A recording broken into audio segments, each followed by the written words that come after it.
Welcome to the New York Weightlifting Podcast. I'm James McDermott, and today I am joined by Bryant Illenberg, the newly minted 2025 Coach of the Year for the New York WSO. Super excited to have Bryant back on. I will say off the bat that we are missing our usual partner in crime, co-host Sara Soto. She had a last-minute work issue pop up, and so that's what she's doing right now. She's doing real work. She's not having fun on a podcast like we are. Yeah. So Brian, Our welcome back. Thank you. Our views are going to be way down without her. Yeah, I agree. I'm sorry, Brian. No one's gonna watch this episode. Maybe just Amy. Yep. We'll at least have 8, and we'll have one view. Yeah. We have one watcher right now. I can see in the upper left-hand corner there. So we definitely miss Sara, but I know that Sara wanted to give you a big congratulations on being named the Coach of the Year. So on Sara's behalf, congratulations in huge capital bold letters with a lot of exclamation points after it, and then also from me and the entire rest of the organization. Congrats, Brian. We are super happy to name you the Coach of the Year. Thank you. Yeah. It was a little surprise because I think in previous years, you go over like the point system and you've had messaged us before, and this year it was kind of like it just like popped up, and I was like, oh wow, that's really cool. It was during our workout. We were working out. Yeah, I was wondering when you first found, like, did you see it or did an athlete see it and they're like, oh my God, Coach Bryant? I want to say I seen it and then I told Amy, I think, because I think I was coaching at the time or something. I checked, you get the notification, and I looked and I was like, oh wow, like I didn't even expect it, playing it, nothing like that. Awesome. Yeah. And what was the athlete's reaction? Did you tell them during the training? Yeah, they were all happy. They were saying I deserve it and all this, and then we told the kids, and they gave me a congratulations and stuff. Little Emily said she didn't care, but okay. Hey, you can't please everyone. I mean, Coach of the Year. And that's good that Emily has that stance, because she's like, you know what? You were happy for like that 5 seconds. Now it's no longer good enough. Now you got to keep climbing, right? As soon as you win that medal and the podium ceremony is done, that's yesterday's news, right? She keeps me humble. Yeah, I imagine. Well, so that's a great way to go about the rest of the training session. Yeah, for sure. So we've already had you on the podcast before. You and Amy were on, and we talked a lot about Gryphon Strength Barbell, your club. We talked about how you guys started weightlifting and a lot of other topics. And I definitely highly recommend everyone go back and listen to that episode. What we're going to do today is pick the brain of the Coach of the Year and talk pretty heavily on coaching topics, and of course anything else that might pop up in conversation. And we're going to start off with a question that you don't really know about, but it popped up on Instagram when I asked the community, hey, does anyone have any questions for the Coach of the Year? And this is a tough question, Brian. I was hesitant to ask it, but it comes from a one Christian Sakanikas. Do you know this gentleman? Do you happen to know him? I think I remember who that is. Yeah, he sounds familiar. So Christian asked, who is your favorite 88 kilo weightlifter? This is a tough. It's definitely Christian. It's definitely Christian. I would Good say answer. If I wasn't gonna pick somebody on my team, because that's boring, right? You pick the guy on your team. I would say my second favorite is Brandon Victory. Oh, all right. That's a great like start of an 88 kilo Mount Rushmore. I would say my second favorite is Brandon. Him and Christian get along really well. We all get along really well. So Christian and then Brandon. All right. That's great. Yeah, and a little bit of maybe a loaded or leading question there. But so yes, that was one of our only question from Instagram. Everyone was a little shy. Yeah, I like how he specified 88, because we always have this discussion. Him and Emily like to fight who's our favorite athlete. So she says she's number 1 and he's number 2. and Mhm. that's how she'll greet him. She'll be like, "Hi, number two," That's and awesome. so it's good that he said 88 because I wouldn't have had to pick. I wouldn't want to pick Emily over him.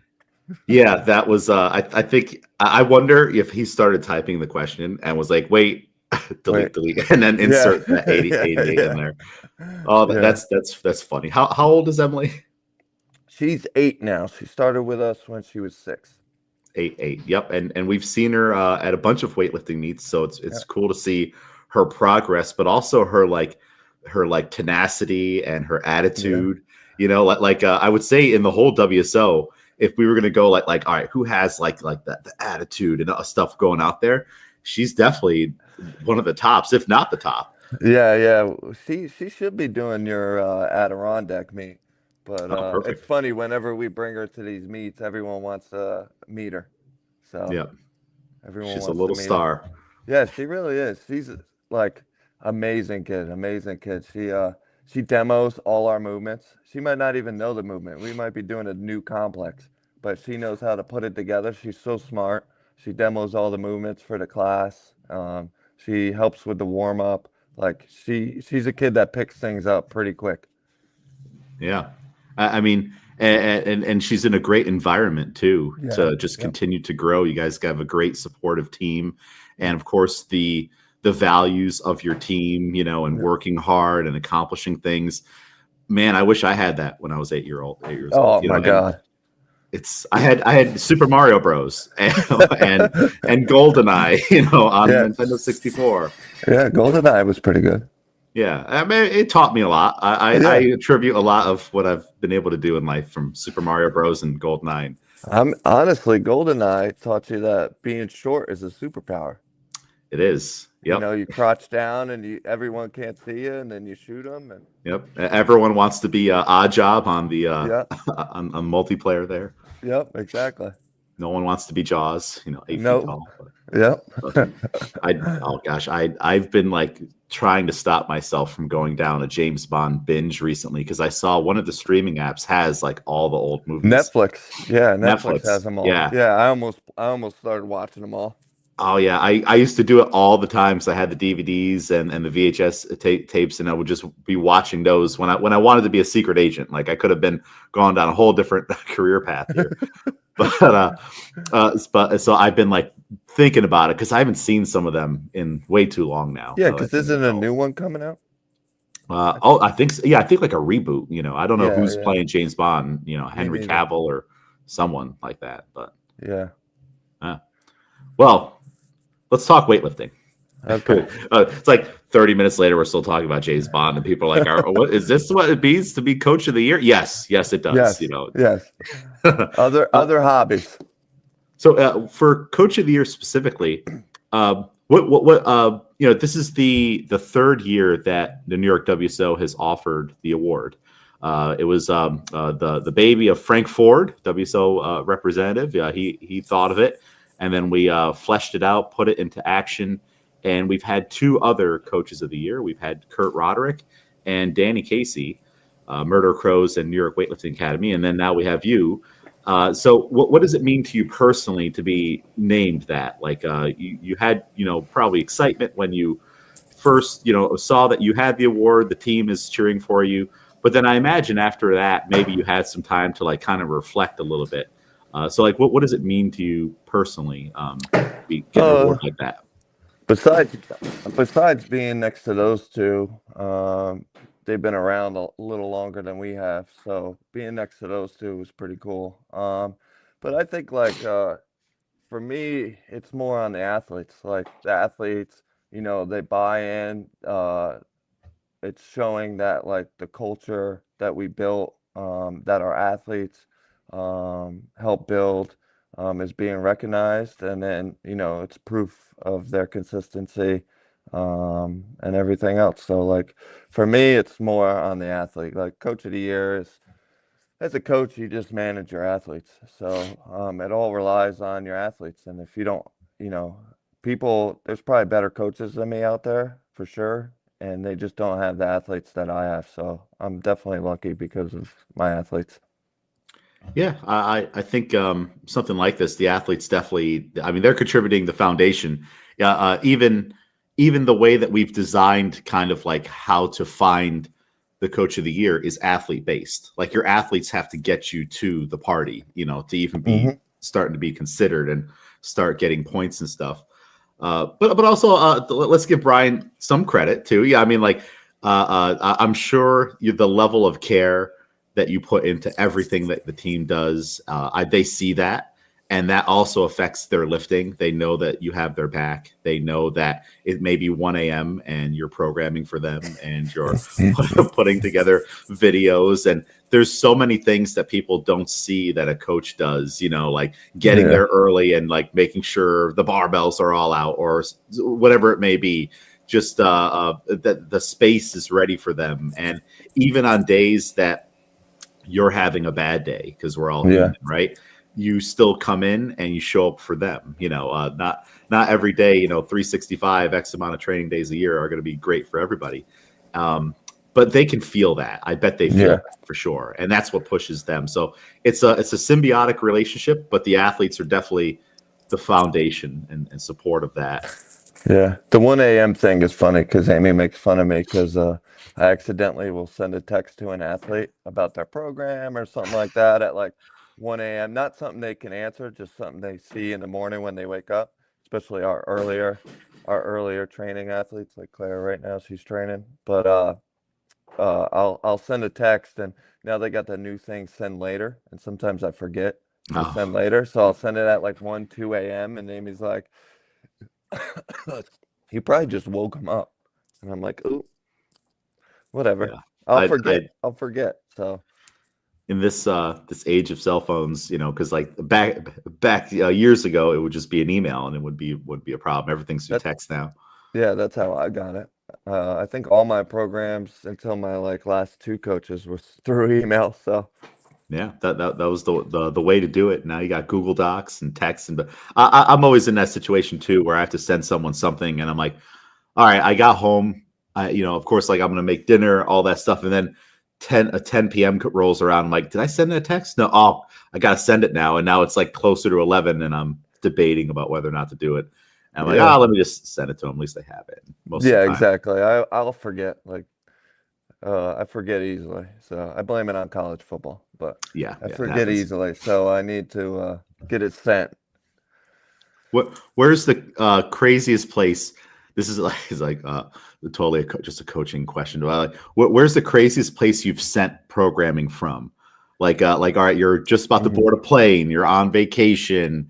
You're in the middle of getting your teeth worked on at the dentist. Like what's? I'm sure you've got a place or a situation. Um, actually. Probably not. No, nothing crazy. I would say like just usually at these national meets, because especially like the 2 week long one, nationals or something like that. We do a lot of our programming on like Saturday, Sunday. Hmm. So usually we're there and I'm sending them off. So nothing too crazy, I would say. Maybe on a plane, but that's about it. Or at the airport, like I got to open something up, change something. Um, but like with the apps now and everything, it's a little easier. You can send from your phone or change something from your phone. So I would probably say one of the national meets or on a plane. Okay. So when you're already in super busy doing things at a national meet, you still got to send programming to people who aren't there, right?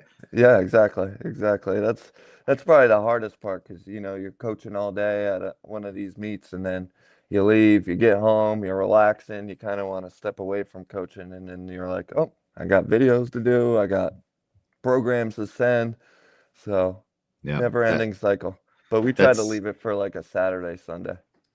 yeah, it's good to have a specified time. And there's no feeling like that, like getting back to your hotel room and laying down and kind of feeling your body compress into the mattress and be like, nope, nope, I still have to do other things and get back up.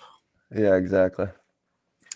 So the I, I'm sure you've thought about it, and I've been thinking about this question, and I don't have an answer yet. It's a very difficult question, but there's a lot of coaching philosophies out there, and when I sent you the difficult task of potentially summing up your coaching philosophy in one sentence. So what it's a tough thing to do, you know. And after I asked you to do that, I started to do it, and I'm like, boy, this is going to take a long time. So Yeah. how far did you get on that? Yeah, I think that was probably out of all the questions, I was happy to see like that you sent them early because that's like a tough one for sure. I think like our coaching philosophy is definitely building lifters who are more intuitive. So like who can think, feel, and adjust under the bar without needing us. Um, it sounds bad because like coaches think they have to be needed to have athletes and things like that. Um, but I think, teaching my athletes to kind of make adjustments on their own, especially in this world of remote programming. You're not there all the time. Yeah, So getting them, I wouldn't say smart enough, but understanding enough of their body, of what we're asking of them and what we're seeing of them to be able to make those adjustments on our own, I think would be my coaching philosophy for sure. Putting a structure around them and then letting them, make decisions on their own, whether it's programmed, like our program's very structured, so those decisions don't necessarily have to be made. But as far as like technical decisions, whether they should keep going or stop, giving them that structure and giving them the tools they need to kind of feel it out on their own, because the athlete knows themselves better than we do. So I yeah. would say that's probably my coaching philosophy for sure. It's a great philosophy. I mean, it's you want to teach them to be self-reliant. You know, if something goes wrong in a lift, eventually they should know, you know, and have a good idea and be educated on it and have some autonomy too. You know, I'm sure you've set plenty of programs where someone's like, I missed all my lifts. It was just too heavy today. But you would hope that after a while they would feel comfortable being like, you know what, it's a bad day. I know Bryant wants me to go 90%, but I think I got to go 75%. And then I'm like, hey, coach, I made my lifts, but I had to bump them down. Is Yeah. that kind of what you're talking about? Yeah, for sure. Like we have the youth class. Our youth are pretty good at it. Though we'll have heavy days and medium days and light days, and usually the kids will let us know. Like, hey, can I stay here? And we're always like, yeah. Christian, Mark's really good at it. Mark's very good at like understanding where he needs to be on a certain day and where he's able to go on a certain day. So yeah, just making them, understand themselves more than, just relying on us all the time. Yeah. And it's definitely a thing with the modern weightlifter, right? Like not everybody's training 24/7 and professionally. Everybody has full-time jobs, Yeah, you know, outside of the gym. So they may work, you know, 9 to 5, and who knows what happens during that day, who knows what happened during the morning, and then they're going to come in and now they have to do almost like a second job. Like weightlifting can become like your second part-time job on for if you sure. have serious goals and you have a deadline with this meet coming up, you got to get in there. You got to put in the time, you know. So Yeah. it's why it's also important of having a coach in your corner and someone that can at least give you some guidance. Would you say that's one of the bigger mistakes that some athletes might get roped into is not having a coach, or do you have any other thoughts on that? Yeah, for sure. I think when now, like we talked about, but like with all the apps where you could just buy an app and they have AI that does programming, and things like that, it's definitely a way a athlete can make a mistake early on. I think finding a coach early on, whether it's remote, when I started, we didn't have too many coaches in the area, so I started remote. So whether it's remote or in person, finding a coach is probably like the most important thing you can do. Because a lot of the mistakes you're going to make early on if you don't have a coach, will be fixed having a coach. So the progression of your weightlifting will be a lot quicker. Yeah. And it's interesting. We're going into kind of a new era of things. It used to be, you know, I mean, at one point they had, you know, weightlifting magazines, and I'm sure there's Hmm. still bodybuilding and other fitness type of magazines that might have a workout in it, and you're like, oh, I want to try this workout, And then at the end of the article, it has the guy's email. So you email Bryant, hey, I tried your workout and I would like more help or things like that. But now you can, there's so many types of AI and other things. And I haven't really put too much thought about it. I don't know if you have, on just people might actually start weightlifting and just typing in, I need a weightlifting programming, and going out to do that. I don't know. I don't know if I like it. I do think it. I think the whoever's writing the program for you needs to at least talk to you, right, and see physically you and gain what your experience is.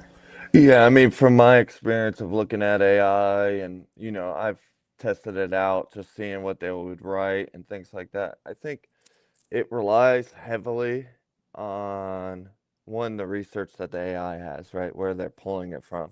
And Yeah, then two, what you're typing in, right? Like if you're saying, write me a program that I max out every day, it's going to write you a program that you max out every day. I So like that one. That's a fun yeah, one. that's always the best one. So are you getting the program that's needed for you? You getting the program that's typed out for you? And then like I always think programming's last, right? So I think atmosphere's first. Having a good gym atmosphere is number one. I came from like playing college football and playing team sports, and having those, those people around you that push you is the best way to get your training better. And then I think coaching is second and programming is last. So having a good atmosphere, you'll progress no matter what because you're just amped up, your adrenaline's high every day. And then having the coach to make the corrections and fix the mistakes that if you just type in your programming on AI, you're going to make. Like we just got an athlete recently who that's what he was doing. And then he comes to us and he was always doing AI programs, comes to us and progresses like super fast. One, he's a junior, so he's going to progress quicker, but progresses super fast. And, that's the biggest difference. Like having a professional eye seeing what you need compared to having, a computer type out what you're typing in. It's only going to give you what you're typing in. So Yeah. you might not know your weaknesses, or you might think you know your weaknesses, and you're going to type in that thing and you're going to get the program that spits out what you're typing in. So, I think AI is good. I think it can help for sure. It can definitely help coaches and, business for sure. But nothing beats a good coach, whether it's in person or online. So, and then the atmosphere. Yeah, 100%. You can have the worst program in the world. Like we've heard this what is that? This saying, multiple times.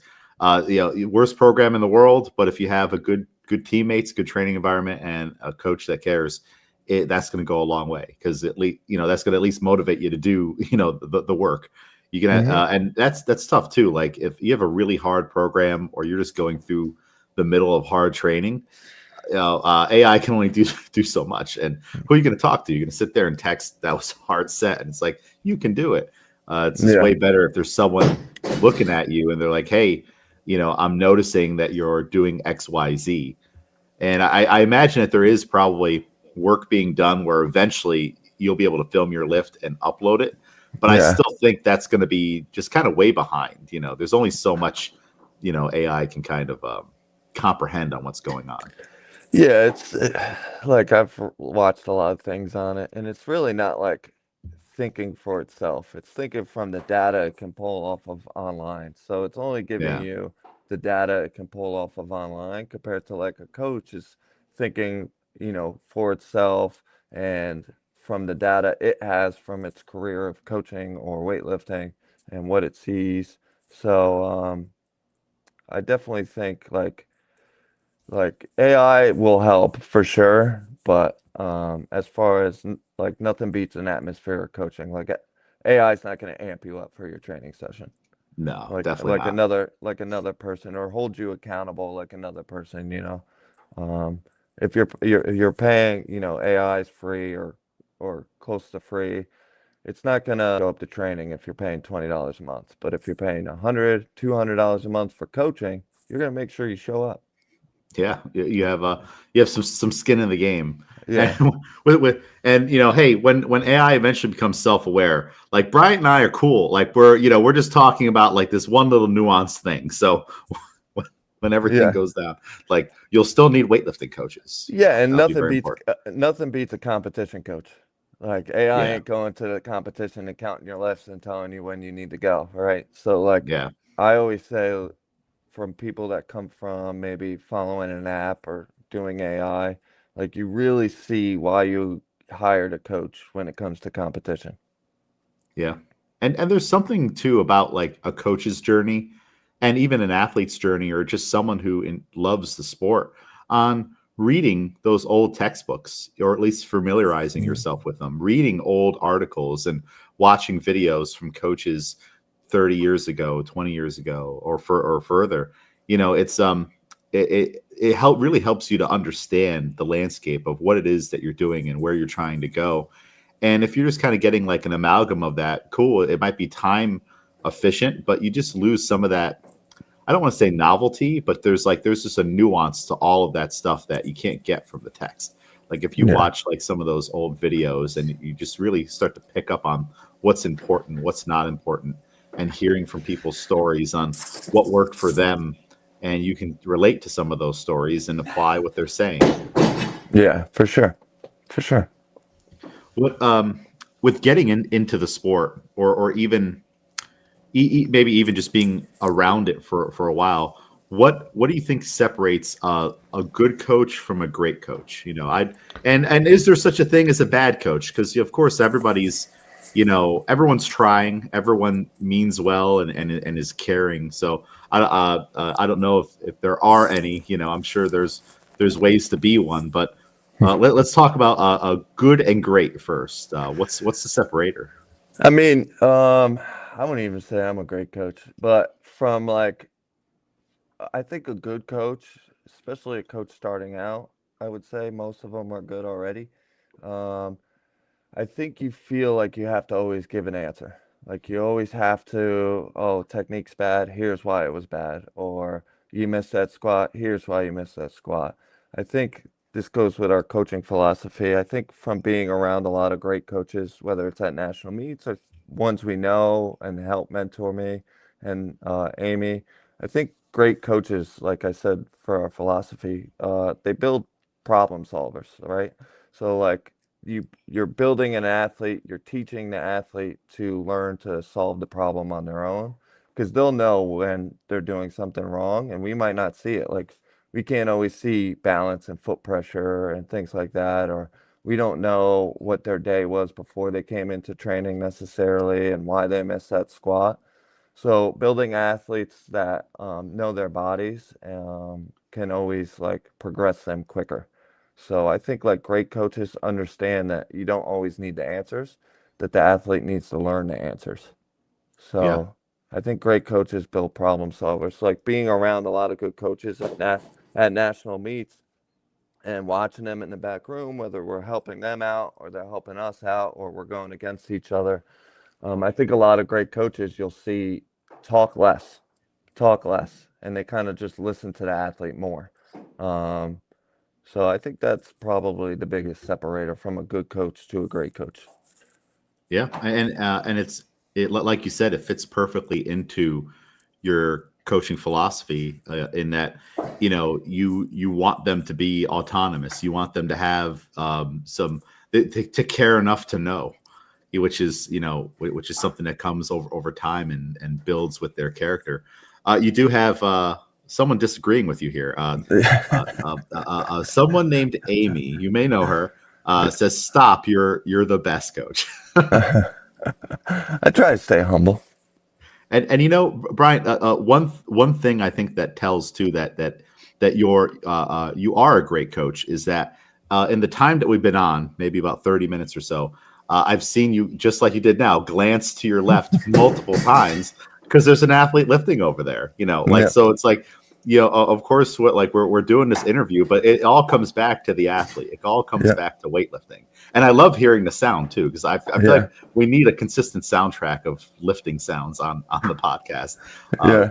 because that's what we are. That's what it all comes down to. So if you have to stop and No, actually put on like a second of coaching demonstration to yell something over there, definitely do it. Because Yeah. What's the workout today? Just wondered. Claire's doing jerks and cleans. Claire's one of our first athletes. It was Amy and Claire basically. Oh, So is that Claire Wesh? yeah. So Claire's doing her Ah, workout. So I usually don't have to say much to Claire. Claire usually okay, knows yeah. what she's doing. It's more just giving her the vibe. Yeah, shout out to Claire, New York State champion this past Yeah. year, and went 6 for 6 and set some state meet records. Yeah. Very I think very accomplished lifter. she'll be at the Adirondack meet, I believe. She has a Awesome. crazy schedule, so she does a lot of her training on the weekends. Okay, yeah, yeah. See, it's got to find a place. It's got to find a home, Yep. and it's better one day than no days for Yep, sure. exactly. For sure. So we've talked about your coaching philosophy and building, a self-reliant lifter, and that's also leans into one thing that separates a good coach from a great coach is just talk less, listen more, and also help those athletes to figure things out and create problem solvers. And that's the beautiful thing about that is it's going to help them in all facets of their life. I keep thinking back to like all the youth kids. They're not only are they going to like have to figure things out. Okay, I have this challenge in front of me. It's one of the great things about weightlifting. You're cruising, then you put another kilo on, and the barbell is like, no, not today.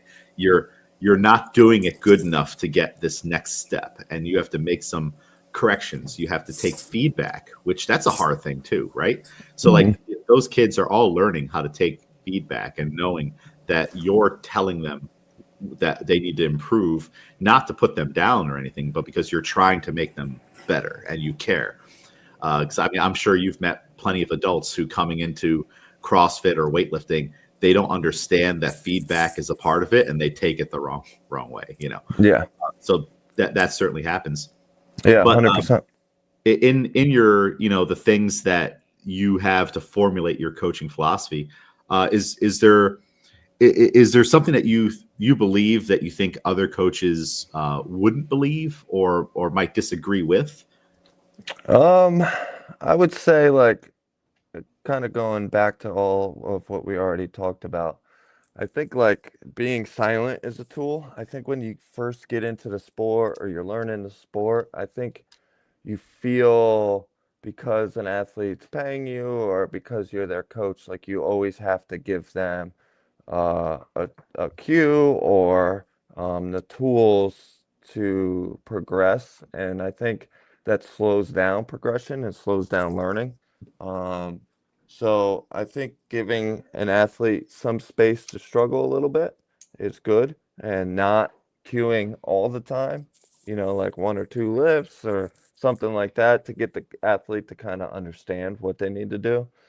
Um, is probably like the biggest mistake, or I would say the biggest disagreement with coaches from when they get into the sport or as they progress. I think Hmm. most coaches feel like they have to show their worth. So they start to cue and they start to talk through the whole program. And it definitely slows down how the athlete wants to move. In the end, like we're all athletes. So we need to be able to move fast and we need to be able to move confident. Um, and I think I learned that coming from college football. Like you get into college football and the plays are so much more in depth and you have a lot more to do on a play and think about on a play. Like I played safety, so I always maneuvered the defense around and had to look at fronts and things like that. But in the end, like simplifying it so that the athlete can move fast is the best way to go. Because when you get an athlete, if it's football, if you're recruiting them, or if you get an athlete in your gym, um, you want them to move fast. You don't want them to slow down. You got them on your team because they're a great athlete, whether it's football or they're coming in, especially as a beginner, and you can overwhelm them. So it's a lift that happens in less than a second. So if you overwhelm them, you're slowing them down. You're getting them to think too much. In the end, like as long as they put the bar from the ground to overhead and it's locked out, the judges are giving you three whites. So not over queuing them, I think, would probably be some of what people will disagree on. Yeah, I would say so, because you see a lot of coaches out there overcoaching, Hmm. and like you said, that can become overwhelming. on like, all right, fix your feet, keep it close, extend Yeah. all the way, lock it out. Like, which one? And the true art of that is for for the coach to find the one of those things that might affect all the others, and Yes. knock down multiple dominoes or pillars at one time. Yep. And that's that's a huge separator, because that means we have a great coach like Bryant, and he's gonna make a correction on the feet that helps everything up the chain on the lift. And then you have a good coach who means well and is like, hey, you got to move your feet and pull the bar in and lead with your chest, all that stuff. And they might eventually get to the same answer, but the time that it takes them to get to that same answer is longer, Yeah. And in a competition, in a meet, you have to get from A to B on what is needs to be changed very directly, very, very quickly. There is no time to be like, let's talk about all of your technique right now, Yeah. even though Yeah. you mean well. And in meet situations, me and Amy always believe like we really don't cue much. Like unless it's like a beginner doing their first meet. Like most of our athletes have done a bunch of meets because we try to get them in a bunch. But we don't really like cue a lot. Like we get to like 80% and we'll probably stop queuing, especially if the athlete's moving fast, looking good. Like maybe they take a step forward, but do I necessarily have to tell them why they did that? Not necessarily. Like the bar moved fast. Um, Now if they're doing it at like 70 or 60% in their warm-ups, then maybe I would address it. But once they're getting to those heavy weights after like 80, 85%, I really don't cue. I kind of just try to bring the atmosphere and get them amped up and just keep, you know, moving well. Yeah, I mean their mental energy at those percentages and higher has to be elsewhere, because you already know there's a little bit of fear and Yeah. nervousness. So like, and now what you would do as a great coach is, those elements are there. You're going to funnel them into the furnace to build up that fire for that leads towards courage and Yeah. fearlessness and success. Versus like, okay, we're almost at opener, and you're like, hey, all right, you got to do X, Y, Z. That's a Yeah. lot, And Yeah. I'm usually like, I'm the guy after like 80, 85%. I'm like, you smoked it. Like, oh, I took a step forward. It moved yeah, great. You could have caught it in the power. Like stuff like that, just to kind of keep their confidence up. Because, like you said, over queuing kind of just adds fuel to the fire. yeah. So And I've definitely have made this mistake before, and I'm sure you have. yeah, Do you remember off the top of your head some of your early on bigger mistakes, or even a recent one? Because like I still mess things up all the time. It's funny, like athletes that they sometimes forget that you're human too, and that you're not like yeah, a superhuman computer or anything like that. And this is like a symbiotic thing, especially at a meet. And it's like, boy, I didn't realize your clock started, or I didn't get there quick enough to put your thing in, or yeah, yeah, in training, I decided we were gonna work on one thing, and it ruined your technique for the day. And I'm like, that was not the right choice. So yeah, and do you have anything that's different from training and competition?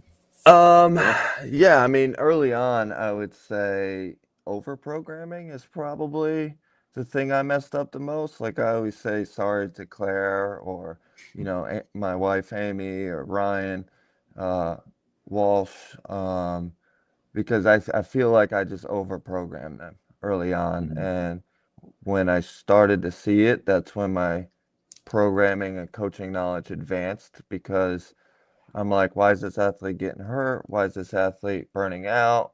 Why is this athlete hitting numbers that are great early on and then not at the meet? So I would say like early on, the biggest mistakes I probably made was over programming. Five components in a day, Yeah.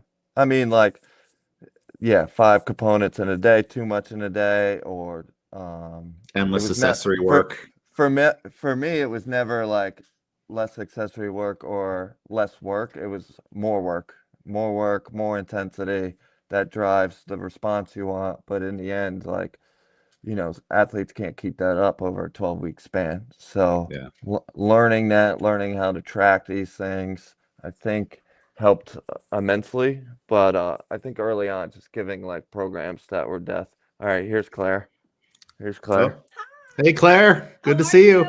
Good, Say good. good to see you. Oh, good to see you. Hope training went well today. So yeah, I would say that's probably the biggest thing. When we started to get more advanced athletes, that's when I was like, I got to advance above them. And if I Yeah, keep giving these programs out, they're going to get hurt. yeah.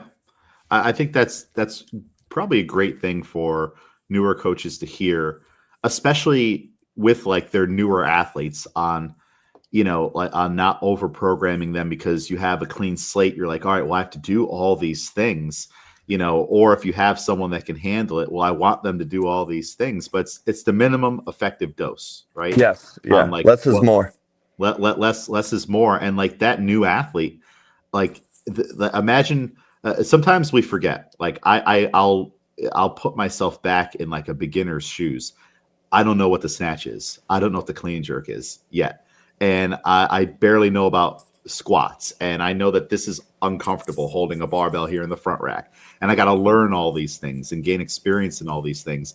And it'd be better if I could just focus on just those, like a short list, than a million different things. And I'm like, you know what, Coach Brian, I don't even remember what that one is. You Yeah. like high pull number 7 to complex 5. Like, how about I just do just a snatch, and just figure Yeah. that out, to start.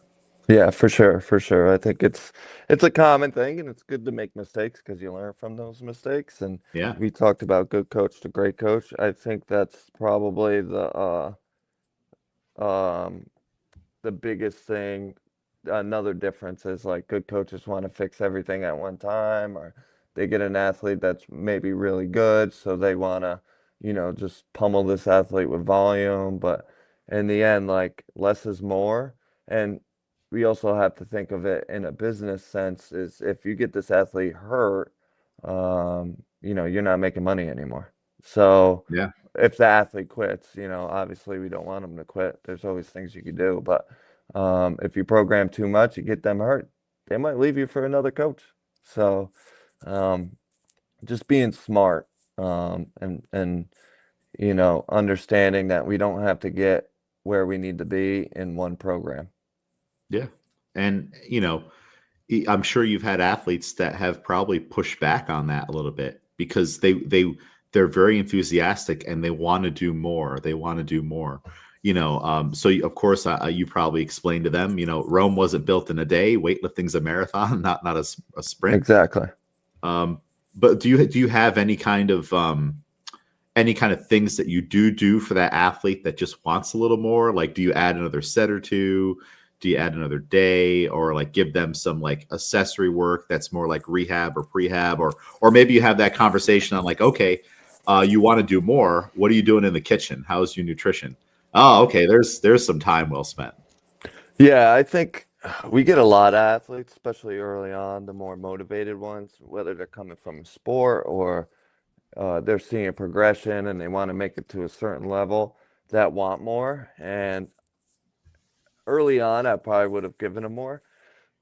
But again, I'm like, well, you want more, but let's say in these 12 weeks, you miss 2 days, right? So if I program you more, you're going to miss more days. Consistency is what drives progression. So if you're not being consistent, if I give you 3 days, you're going to be more consistent with 4 days. Or are you sleeping 8 hours? Do you have a full-time job? Is your nutrition in line? Things like that. So like if they're not doing the things outside the gym, giving them more work, it's just going to make those things outside the gym even worse. So like I talk about it all the time. I think I talked about it a little bit in the level 1 we just did, but we don't have an athlete that does more than 4 days. Like Christian during the summer when he's off, we might push him to 5 or 6 days because he's off. He's not working. So we don't have an athlete that does more than 4 days. And when I felt like I was best in my weightlifting, I didn't do more than 4 days. So if we can get everything done in a 3 or 4 day span, I'd rather have that than just adding days. And I think athletes tend to believe that adding more days means more work. But usually when I'm adding more days, I'm just separating the 3 days they were already doing and maybe adding some accessory or technique work. Um, but if they're getting like there's always criteria for us to add more days. If they're getting 8 hours of sleep, their nutrition's in line, their job's not that stressful, then yeah, I would progress to more days. But usually we rarely ever progress to more days. It's more like let's get those things outside the gym better. Yeah, and I think that's good advice too on how a coach, who maybe is struggling or hasn't thought of it yet to overcome this barrier where when an athlete wants to do more, just take what you already have and kind of spread it out. So if you have A, B, and C, snatch, clean, jerk, back squat, all right, move the back squat to another day and add some accessory with it. Yeah. And so it's still the same program. It just might have a couple little extra things and shorter sessions to get in and out if the athlete's schedule can handle it. Yeah, There's me creative ways to do all that me and without all of a Danny, sudden having to add more. All yeah. right, let's get you deadlifted now. Let's do presses because that's not in the main programming. In the end, like me and Danny talked about a little bit on the podcast that our sound didn't record. But Yeah, we kind of like dropped the thing is like, you know, doing 2 days became big and doing more training became big. And we kind of were like, if you have a full-time job and you're doing 2 days, you're out of control. You're out of control. You're not sleeping properly. Your nutrition's probably not proper, right? And so like less is more. And like even with more days, I still have a volume, threshold for that athlete. So if we're adding more days, but they're only can do 120 reps in that week that they're doing it, like I'm not necessarily adding more reps. So if we can get the work done in 3 days and you can get those extra rest days, you also have to think now because you have those extra rest days, we can push your intensity more. But if you're training 6 days in a row, I have to methodically progress your intensity. So, like someone with more rest, like Mark, right? I talk about Mark all the time because, Mark works a full-time job that's stressful and he is on the podium at every national meet. I think 3 meets in a row now. And the yeah. dude trains for an hour and a half, 3 days a week. State champion, best State lifter champ, 2 years in a row, going, outstanding athlete in the go, WSO 2 years in a row. going in the States, he was only training 2 days a week. Wow. So And like, he lifts some big weights at states too, right? Were yeah, those and he's PRs at all? no, those weren't PRs, but when finals he got close to his PRs. I think he placed third and we had the lift on the bar to place second. And the dude trains an hour and a half, 3 days a week. Right? Like we only hear the stories of people training 6 days a week, 9 days a week, going to the Olympics, right? He came from a program where he was training 9 days or 9 times a week. And then it came to us, and I was like, we can't do this. Like, that's too much. You're working a full-time job. You're not in college anymore. And we went down to 3 days, and the dude took off. He's doing numbers ahead of what he was doing when he was training 9 times a week. So, And that's a great example of too, like, if people have followed Mark Marquez's story and seen his lifts and his success, he was training 9 sessions a week and kind of plateauing a little bit, dropped down to 3, and his progress has skyrocketed. Well, he's probably getting a lot more recovery too, and a lot more out of the training that he's actually doing because you can put in all that hard work, but if you're not recovering and eating well and sleeping well and managing your stress, you might be spinning your wheels for a little bit. So there's hopefully some people that are out there that are maybe overdoing it a little bit. You can't cheat time. You can't cheat the physiological processes in your body too much. And eventually the barbell will win. You'll just be burnt out and plateauing. And you're like, why can't I get past it? It's like, there's a perfect example. Do less. In coaching and as an athlete, do less. And look at that, Bryant. in the lifts themselves, do just the right amount to be efficient, right? Like if Yeah. you over pull, the timing's off, the bar's displaced differently. If you Yeah. overdo something, it has to be just right. It's funny how like at all levels and different aspects of weightlifting, it's kind of the same philosophy. It's like Yeah. do less, but do that less better. Yeah. Exactly. And if I can get you, you know, if I could get you to train 3 days and we can get the response that we want, then I think 3 days is the way to go. So I think you know, we'll get on to it with the other questions, but I think that's some mistakes that athletes make. Yeah, definitely. What would and it could be this year too, but last year, so you had a great year last year. Like the team was killing it. You guys are at the national meets, you guys are at the local meets, just winning banners left and right. Was there any one moment that you said to yourself or thought afterwards, like this is why I coach? Like, man, like it doesn't get any better than that. That's why I'm here. Like with all the winning, I guess you could say, with all the winning, like I'm definitely a big person on winning, and I think winning's important. I think winning and losing teaches us a lot. So I do like I joke with the kids all the time, like have fun, but winning's fun, right? So I joke with them, but I'm kind of serious a little bit. Um, I think the biggest moment that was the best is probably like states and these national meets that we go to, especially this past year, Nationals week. I think having the team stick around, having them either come early or stick around watching their teammates lift and cheering their teammates on. Like states, like I would say we probably had some of the biggest crowd because they stuck around the whole weekend. They took the whole weekend to come or came early to watch these lifters lift and cheer them on, all the way from Emily, the 8-year-old, to our masters athletes as old as, like, I think our oldest is like 50, competing close to 50.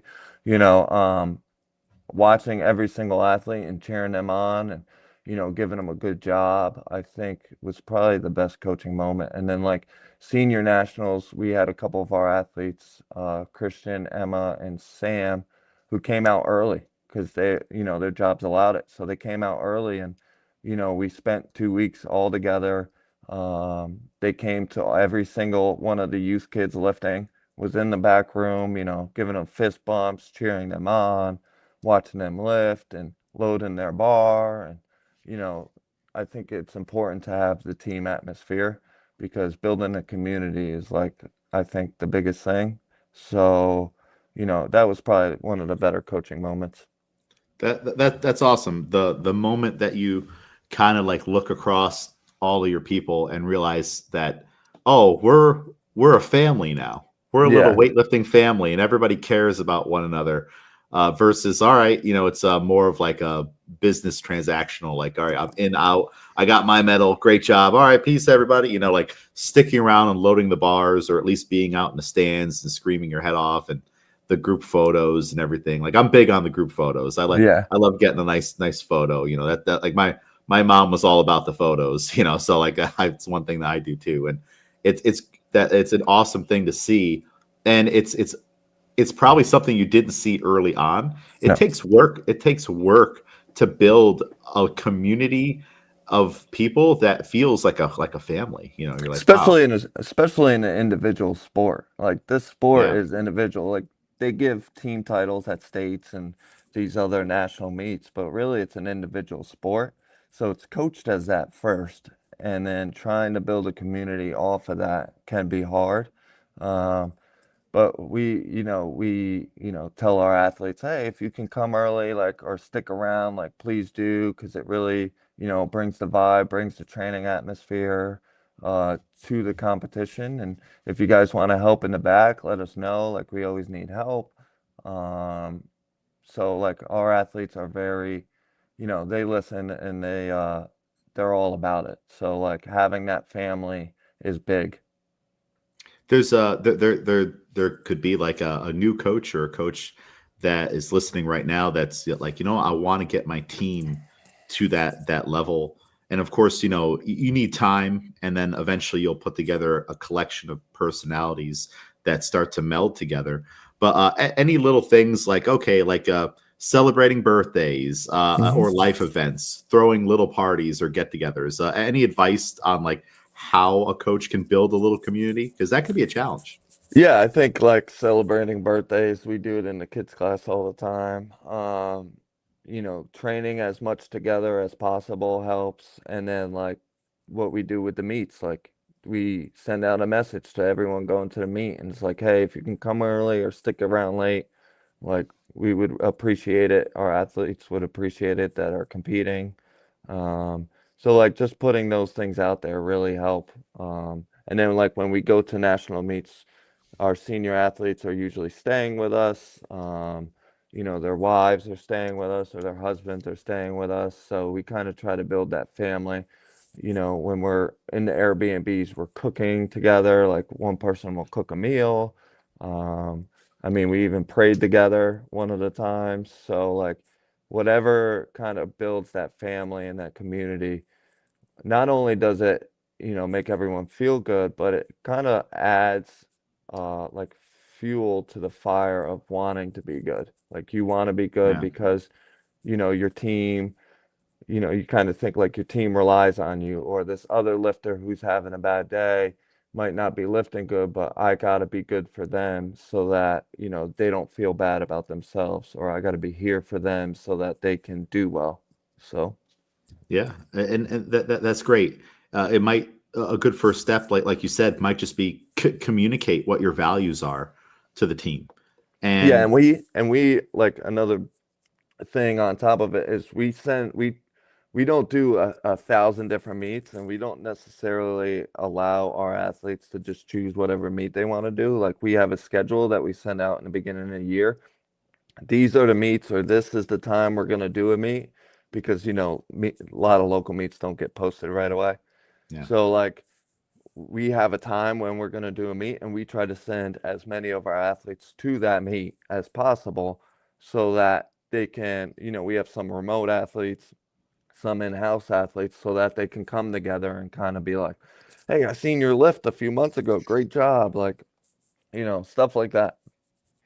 yeah, that's cool to bring together the remote and the in house, and make sure that everybody feels that they're still a part of the same team, and you're communicating what's important to you. And of course, if you tell them like, hey, it really means a lot to me if you guys can stay and support one another, and like you might have to ask that a couple times, but eventually people will just start doing stuff like that, and then you'll see them start doing it maybe a little bit even in training, like hang out an extra 10 minutes and cheer someone on who they know is building up to a big lift. And I'm sure you've seen too on your team, leaders kind of emerge too, where it's like, Yeah. okay, like maybe you've named them like a team captain, or they're just kind of like assuming the role. That's a really cool thing too, when you see someone and then you remember where they came from and you're like, like, this is so awesome to see how you've grown within the team.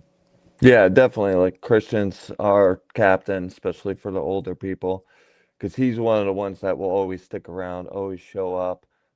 He's always messaging people, whether their training was tough or get them to train with them. And then for our youth, it's probably Aubrey. She hasn't been in the class as long as some, but she definitely has assumed the role of like being that leader. She always has a good vibe to her. She never gets down too much. So I would say like for our youth, we probably haven't named one for our youth, but it's probably Aubrey. She always runs our warm-ups, things like that. So like it's definitely good to have that leader and show the people who the leader is so that they're an extension of the coach. Yeah, that's so cool. So she runs the warm up like, all right, like she knows what it is. Maybe it's on the board. Like, all right, everybody, it's time to start. Come down and do these stretches with me, or something like Yep. that. Is that how it Yep. goes? Yeah, yeah. We always have the kids run the warm up, so she's usually the one that runs it. We don't even have it on the board. She just knows it and remembers it. That's And that's awesome. what I look for too. Like, are they remembering the things that I'm saying? Do they have a good vibe? Are they bringing down the vibe or not? And she's usually very even keel. So, and same with Christian, like very even keel for the most part. Um, So, and he's always the one that kind of gets everyone going, texting everyone, starting the group chats and things like that. Whether it's a heavy Friday session or whether we're going to nationals, like he always keeps the vibe up for everybody. So that's the main thing I look for as a leader is like they don't have to be the person that, necessarily is the person that is stern, but I want them to be able to keep the vibe up and hold people accountable. Yeah, that's huge, and that's great for Christian. I think he does some coaching as well Yep. at the university level, right? High school. Actually, it High looks like school. a university because their Yeah, it gym is does. amazing. We're actually going there after this. Oh, We're cool. going, yeah, we're going to teach his students some weightlifting. So we're going there after this. But yeah, he coaches. It's a high school, but they have like a university type strength and conditioning gym that's unbelievable. That's So amazing. Every time you post, I'm like, what college is this? And I've yeah. never like looked further into it, but It's funny. Before we got him on the team, I thought he was coaching at a college too. So wow. Okay. But and for Aubrey too, like man, like leading a group like at that age and having that responsibility and like I don't like a young James McDermott would not have been able to do that. I would not have wanted to have to public speak and do all these other things. So it's like, and that's a good function of a youth team. It's like you're building strong athletes and successful athletes, but you're also building strong minds and people for the world too. Like, yep. and they're gonna have such an edge on over everybody because of what they've done. They're overcoming challenges, and then they when they do accomplish something like that PR that they've been working so hard from, it's worth that much more. They can feel what it's like to have success that you worked for instead of instant gratification on just give it to me. Yep. So that's fantastic, and Yeah, exactly. it's a wonderful thing that you guys are doing with the youth team down there. Love Thank it. you. Thank you. We got to get a bigger gym. Yeah, yeah. When's the expansion coming? The Yeah. the the the Griffin complex. Yeah. I think we had like two or three to a platform in our youth class Mhm. yesterday. So, yeah, we got to figure something out. Have you looked around at all? We did previous, like last year before. It just we found like a warehouse, like a smaller warehouse, like 3,000 square feet. But they kind of really didn't want like a business running like out of it, because they were worried with the trucks and stuff. So it just kind of fell through. So Mhm. we liked the spot we were in, so I didn't want to like take too long to re-sign the lease. 'Cause same with like weightlifting gyms. I think less is more. Like getting a big spot, now you have to fill it. Yeah, So having a smaller spot, I don't have to necessarily stress on filling it. Um, and then like having a smaller spot makes people have to lift together. yeah, So that kind of builds the atmosphere too, having two to a platform, because you don't have the space, kind of helps build that atmosphere compared to like if you had a lot of space, everyone's doing a separate program on their individual platform, and they're not coming out of their bubble because their bubble is that platform. So sometimes having a smaller space is great. definitely. You get and you work through things together, and you Yep. vibe off of each other. So you're constantly pushing your athletes to to improve and get better. As a coach right now, you're national coach, right? Working Mhm. towards becoming international coach, and you're the coach of the year. But I'm sure there's still things that you're trying to improve upon. Like the way I think about it is that I'm embarrassed by the coach I was a year ago because like I'm Yeah. trying I'm just trying to keep getting better, and I look back and I'm like that's what I was doing there. Like, come on now, like, because I want to be miles away from that now, always. So, like, what's one thing you're doing to improve as a coach right now? I think just being clear with like our expectations and our communication. I Hmm. think, like we can always improve on our programming, and experience helps improve on our coaching. So you're naturally going to get it with experience. But basically like sharpening our systems, whether it's giving video analysis, whether it's getting the athlete to understand what's our expectations for each program and communicating those better, setting the standard for each program, and then like we started off remote, so we're pretty good at this, but having our remote and our in-person feel equal, I think is a big thing too. So like those are probably the two things that we always try to improve on, because you're never going to be the best at all those things. And I think we have our program pretty honed down. There's always things we can get better at, but you kind of get those with experience anyway. Um, but the other things that we're learning that we have to learn on constantly, are our expectations and communicating those better, Yeah. always helps. That's huge. I mean, that's a huge crux of everything, your communication and making sure everyone's on the same page. And with such a big team and remote elements and different ages and experience levels within the team, that I can see how like that could be something where you're like, I gotta tighten this up. I gotta get this a little bit better. That's Yeah, awesome. yeah, And thank you. that's something that you would never want to stop doing. Yeah, Any coach out there, from the minute you start coaching, you're like, all right, how do I say this in the yeah, best way possible for you to understand? Do you understand the words that are coming out of my mouth? yeah, because everyone learns different, especially having a youth team and then adults. So everyone learns different, but you got to learn to communicate to get them all on the same page. Yeah. So whether it's your standards or the quality that you want in your gym or on your team, from the 8-year-old to the 50-year-old, you got to learn how to communicate those the best way. And this is a lot of work. You have a big team. You guys are doing a lot of meets. You're running a business. You're trying to improve as a coach. You have a personal life too. Like, how do you avoid burnout? Because that's something that can definitely creep up on someone where you stop taking care of yourself. You're just not feeling going to the meets all the time or the training, and plus people need to understand, like, you carry the stress of everybody probably on the Hmm. team. Like, if Yeah. someone's got a problem, it's Brian's problem too. Yep. Yep. So Yep. someone's dog died. Oh, now you have to be like that emotional sponge and everything. So how do you avoid burnout as a coach? Having a good co-coach like Amy. Yeah.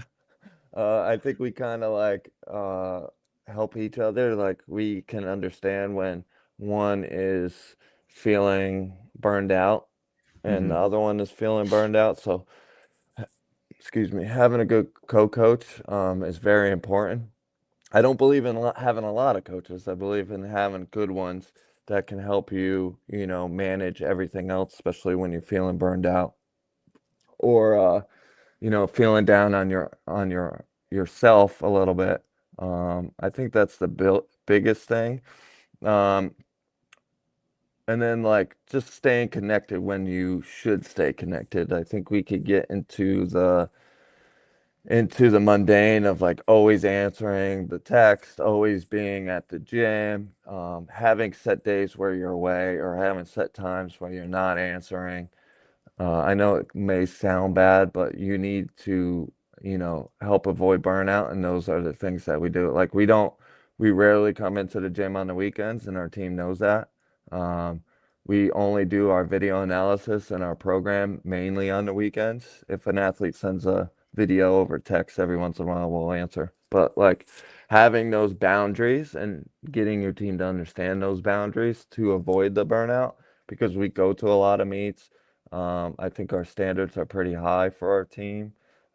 Whether it's winning or hitting a certain total, we kind of keep them high. So I think that helps avoid burnout when you have these boundaries.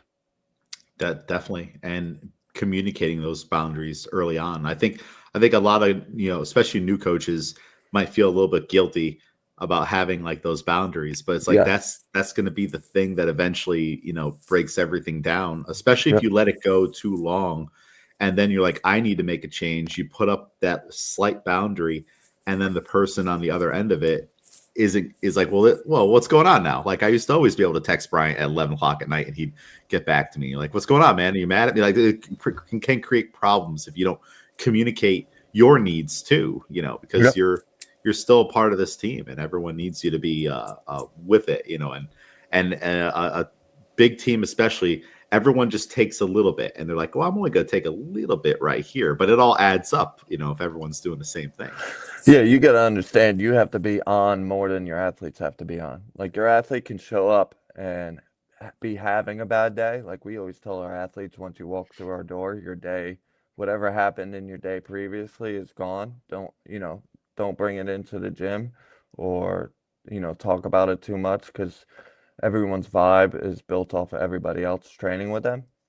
Um, but that's the same with a coach. Like we have to be on all the time. Like whenever you're around your athletes, you have to be on. If you're having a bad day and you bring it into your gym, whoever's training in your gym is going to have that day with you. Yeah. So you have to be on more than them. So I think coach burnout can happen a lot quicker. So having those boundaries are important, and having a good co-coach like Amy. Yeah, yeah. Find yourself a good co-coach. Yeah, Or hey, if you're on a team or whatnot, maybe you step up and you become that yeah, that co-coach, yeah, because for sure. that can happen too. I'm sure there's many instances of like maybe for whatever XYZ reason Amy can't be around, but you have one of those team captains that are like a pillar on the team, and like they Yeah, got your back. yeah, for And sure. that's a great thing. When people are struggling, hey, get those squat racks set up. I'm ready to lift. Yeah, Kind of a yeah, deal. yeah, exactly. Uh, Brian, I got one more question for you, and then we'll let you go. Athlete related. What do you wish athletes understood about coaching? Because sometimes, I mean, you're good at communicating, and what you want, your boundaries, expectations, what the team's about, all that stuff. But there could still be things that people don't understand about what you're doing. Like I mentioned earlier, that sometimes people get offended by feedback if they're not used to being in a culture that is about feedback, which you are as a coach and your athletes are as your athletes. So like, is there anything in particular that you think, or wish that athletes knew more about coaching and their coaches and what we're trying to do? I would say the biggest misconception, like athlete to coach, is coaching isn't control. It's a partnership. Mm, So like we're in this together. We're in this to get you to your goals, and it's a partnership to get there. Like it can't all rely on me. I can't tell you to wake up and eat breakfast and do your stretching and, keep your stress levels down. I can't be there all the time. So it's a partnership. And I think sometimes athletes rely so much on their coach, on like what the training's going to be and things like that, that's probably the biggest downfall to a lot of athletes, and why athletes jump around so much is because they're trying to find the coach that controls everything, and it's it's not a communist nation, right? Like we need to be in this together. We need to progress together, and we need to have a partnership. You know your body better than I know your body. You know your day better than I know your day. So they need to communicate that, and as a coach, I need to take that communication. Not take it as like you said with athletes, kind of taking a cue the wrong way. Like same with a coach. Like I can't take their communication the wrong way. Um, and you know, we just got a new athlete, and she, communicates a lot, which is good. And she kind of sometimes thinks that like she's complaining, but we always tell her like you're not complaining. Like this is feedback. We need the yeah. feedback to get you to the goal. It may seem like complaining, or other people may be looking at it as complaining, but it's not complaining. Like we need that feedback, whether you hate this exercise or whether you're hurt that day or whether you had a stressful day and you're telling us about it. Like that's not complaining, that's feedback. And we need to take that feedback and, address it in the program or address it how we're coaching you or things like that. So I think the biggest thing is, it's a partnership, and the goal is independence and not dependence. Yeah, and it's all of the feedback they're giving you is valuable information, Yeah. and they're not going to, and they know too that like Coach Bryant, Coach Amy aren't going to be mad if I Yeah. give them this feedback. Hey, I my knee hurts today. I don't know if I can do these squats. You're not going to be mad. You're so happy that they told you that. So now you can Yeah. help guide them towards another path. Yeah, like we always say, like it's good to have a structure, right? You can't change everything in your, let's say, your program. If somebody wants to do this on a different day than how you program it, you do need to have a structure and an outline, and those athletes need to understand that structure and outline. And if they, whether they don't understand it or they don't feel it's best for them, that's why there's a bunch of coaches, right? That coach might Yeah, not be your coach, right? And we're not everybody's coach. We need to have the athletes on our team that understand our team standards and our goals and our structure. And it's okay to not have that athlete on your team, and they can go somewhere else and they could see a huge progression because they do things on that team as a different structure than you do it, right? We can't just change everything because the athlete doesn't like it. yeah, It's a fine line, but it is a partnership. Like you have to listen to your athletes and you have to take their feedback, whether it's complaining or not complaining, just so you guys can get to the goal, because that's what they're paying you for, to get you yeah. to get them to the goal that they want. And if you don't help them get to that goal, they're gonna find somewhere else to go in this market. So, And um, that could be a hard thing for a lot of coaches on essentially firing an athlete. And of course, don't name names, but like have you and Amy had to do that in the past where you're like, hey, it's not working out. I think that this other coach might be a better fit for you. Like that's a real professional and adult conversation to have, and a lot of coaches could potentially be afraid to do that. Is everyone going to leave my team? And that could lead to some burnout situations where you're just not happy with the relationship you're in with this particular athlete. So, have you had to do that before? yeah, we've had to do it a few times. More, more because of the vibe, right? Like Hmm. that person might not be a part of the vibe that you're trying to achieve. And it's not on the person, right? Like that's just how they go about their life, or their personality, and their personality might not connect with you as a coach or connect with the other athletes in your gym. Hmm. And we've also done it with a few people where like we just feel like they would be better off with another coach. And we've had that discussion. They're hard discussions for sure, because as a business, when you're running it as a business, you're going to lose money. But in the end, you're not, right? Like Yeah, having that person that in your gym that might not be getting along with everybody else, and firing them or having them go to another team, um, actually might change the atmosphere, might make the atmosphere a whole lot better. yeah. Um, or And like, if you didn't do that, potentially you could, instead of letting one athlete go over time, if you let that continue to happen, you could lose three athletes that are exactly. like, you know what, I'm not digging the vibes here anymore. I want to. We all are have had enough, kind of Yeah, whatever's happening. exactly. It's very hard, and it gets harder too with like the better athletes, because in the end you want really good athletes. Yeah, So it does get hard, but I will say, if anyone's listening, every time we've had to do it, it's always worked out better.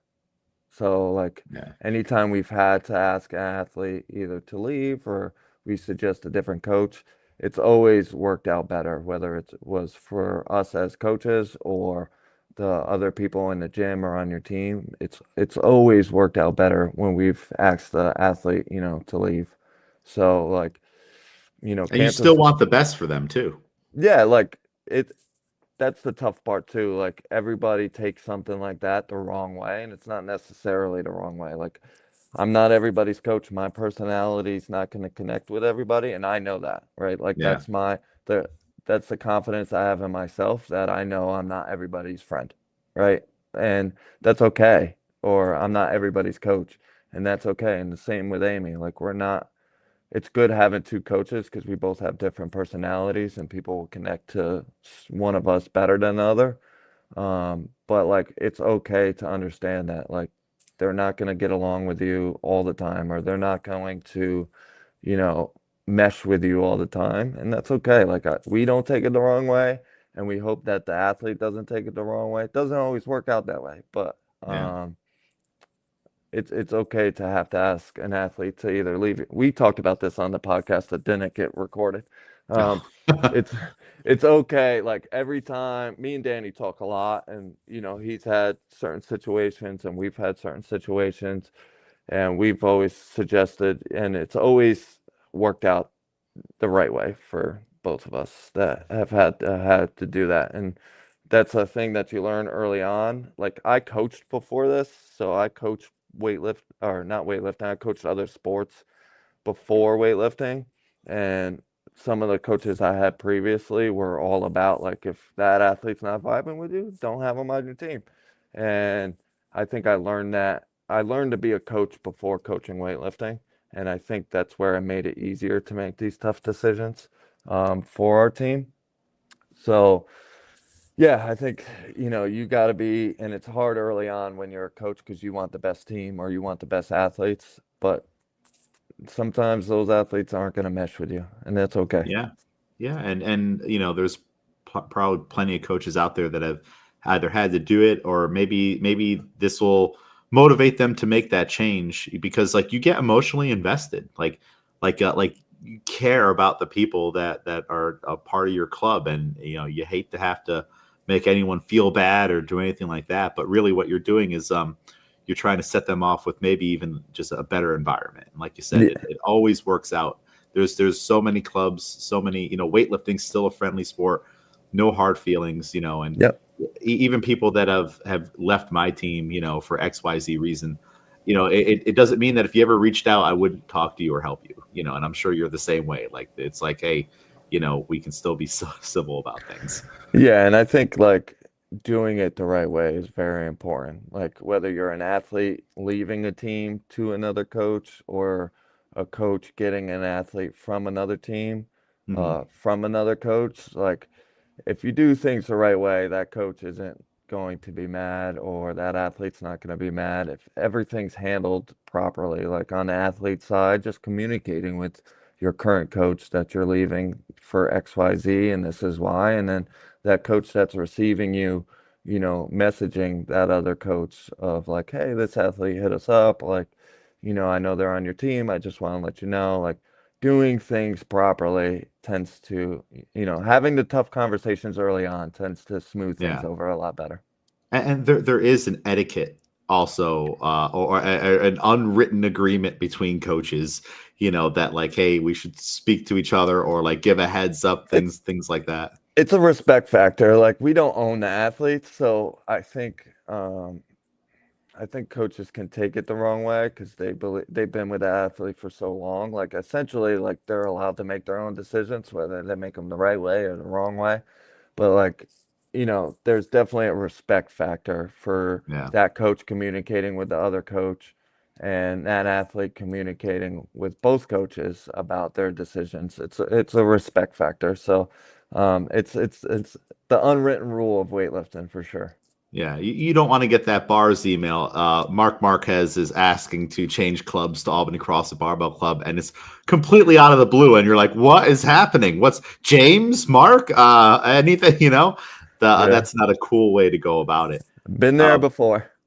yeah, when you've had these conversations, and this could be a mistake for someone who's never done it before. I'm assuming text is probably not maybe the best way. I would prefer an in-person, eye-to-eye conversation, ideally in a perfect world.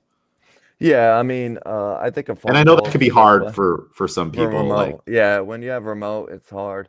I think phone call is the best way for sure, but I don't necessarily get mad about a text as long as it's, done properly. Um, and like athletes will tend to make a decision before even talking to the coach that they're leaving.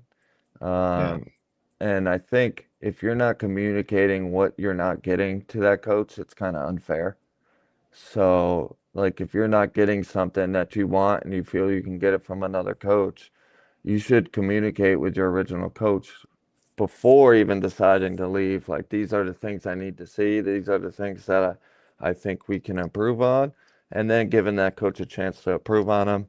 And then having that conversation when you leave, I think is the best way. And then, the coach that you're leaving to, having the conversation with your current coach.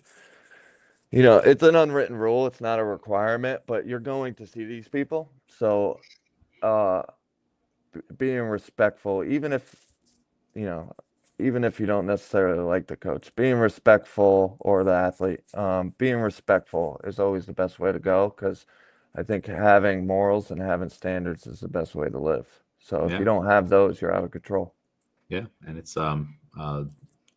good characteristics of good athletes, Yeah, uh, I lied. I have one more thing I wanted to ask you, go for it. because you brought it up and I totally forgot to put it in my notes. You taught a level 1 recently, right? So this is the first time that you were teaching one. Amy was teaching too.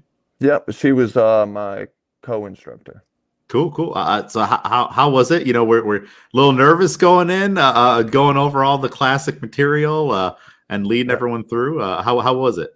It was good. So like you have to hit on their points that they want you to hit. It's not kind of like a free for all. How you coach, you just go in there and do that. Mhm. It's hitting on the points that are emphasized in the level 1 that helps get the coaches started. So making sure you know the slides and you know the material is important. I wasn't necessarily nervous because I've been doing this for so long. Um, in the sense of like talking in front of people or knowing the information because essentially the information all leads back to what we want, right? Snatching, Yeah. clean and jerk, and coaching it properly. um, so it went really well. Like having Amy was huge because I've talked to other instructors to kind of like get an idea before going into my first one, and they were always like, when you have to demo and coach it, it gets a little rough because we're not the most conditioned people in the world. So having the demo and instruct it helps. And then like I'm big on having that male and female presence because like I said, some people aren't going to connect with your male coaching or some people aren't going to connect with the female coach. So having both presences there and helping instruct the level 1 and get the most out of that level 1 is important because it's changed a lot probably since you took it and since I Oh took yeah. it. It's so much more detailed, like way more detailed. It's amazing how much it's changed. And I wish, like now I have the material, so I basically know it. But I wish I took this version when I first started out because I think this version would have helped a lot of the headaches I had as a coach starting out. Um, It is amazing how much it's changed, and the level 2 as well. Like when I took my yep. level 2, you had to write multiple essays, like Yeah. in a little blue book. And now it's got an exam and all kinds of other stuff with it. So Yeah. I it's think cool how it's progressed. it's definitely progressed and Julia does it very well and really helps out these instructors um, with, getting the seminars or getting the teaching level 1s and then understanding the information that you're teaching. And I think since I started it, this is my first one, but since I started it, I think some of the slides have changed at least once or twice.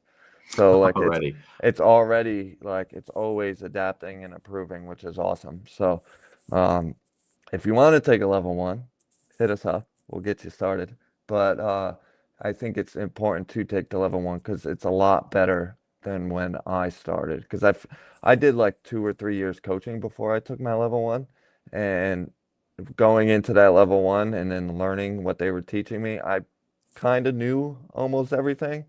And then like this one is definitely eye-opening. You're gonna learn a lot from this one. So if you're getting into coaching and trying to find materials on things to learn, this should be your start. Yeah. Get started up. Reach out to Bryant. Remote, in person, level 1s. Advice on how to fire athlete, whatever it is you need. Bryant is there. We Yeah, do for have sure. a comment here. I don't know if you know this person, Marshall Heft. Can I get a shout out for my sister Cora? No, I don't. But shout out Cora. Okay. Oh yeah. Shout out Cora and this young gentleman here. Maybe he's looking to get involved with weightlifting. So Yeah. if he happens to be in the Hudson Valley area, tell us how can he get a hold of you? What are all the Gryphon things? Yeah, so you can get a hold of us on Instagram at Gryphon Strength Barbell, TikTok at Gryphon Strength Barbell. We have YouTube channel, Gryphon Strength Barbell, and our website, gryphonstrength.com.